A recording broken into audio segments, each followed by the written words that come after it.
No, veľká škoda, že sme nedokázali potvrdiť ten výkon zo Vsetína. Aj keď polovicu zápasu, myslím si, že 30 minút ten náš výkon bol výborný aj dnes. Prvá tretina bola úplne skvelá.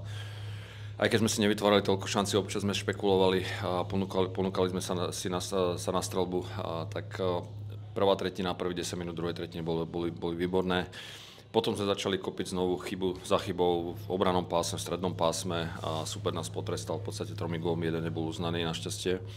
Dokázali sme to vyrovnať a do tretej tretiny sme chceli ísť s tým, že proste si počkáme na ten správny moment a znovu sa nejakým spôsobom otáčajú veci proti nám, signalizovaná presilovka.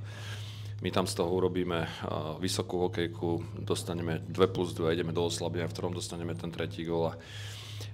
Bolo dosť času na to, aby sme ten zápas ešte zvládli minimálne do remízy, bohužiaľ už super bol taký úževnatý a obetavý v obrane, že tie puky nám tam neprechádzali, jednu šancu sme tam mali v preslovej hre, keď sme to tam mohli zasunúť, ale nedokázali sme to, bohužiaľ. Odchádzame v domácom prostredí porazení a mňa najviac mrzí, že naozaj sme nedokázali potvrdiť ten vynikajúci výkon zo Vsetína.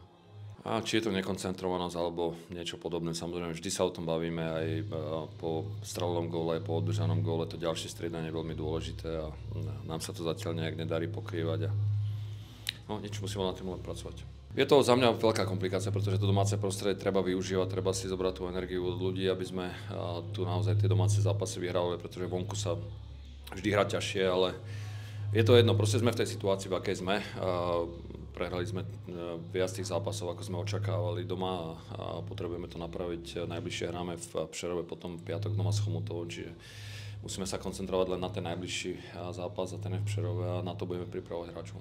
No je to stále o tom istom, chýba nám taká ľahkosť v tom zakončení, naozaj sa aj dosť narobíme na to, aby sme sa presadzovali v súbojoch 1 na 1, keď sa to podarí, tak veci nám dosť triafajú hráčov pred sebou, neprechádzajú nám tie strely na branu.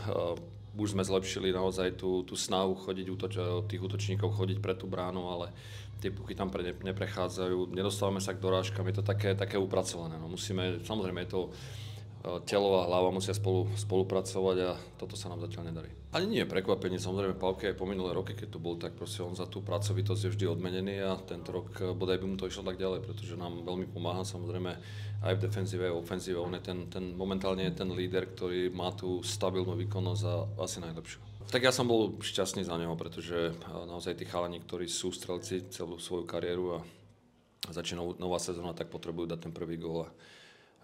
Minule to bol vlastne Sami Salonen, teraz Hříča a verím, že aj Vráca sa čo skoro trafí a že proste tie góly nám budú pribúdať a že budeme úspešnejší.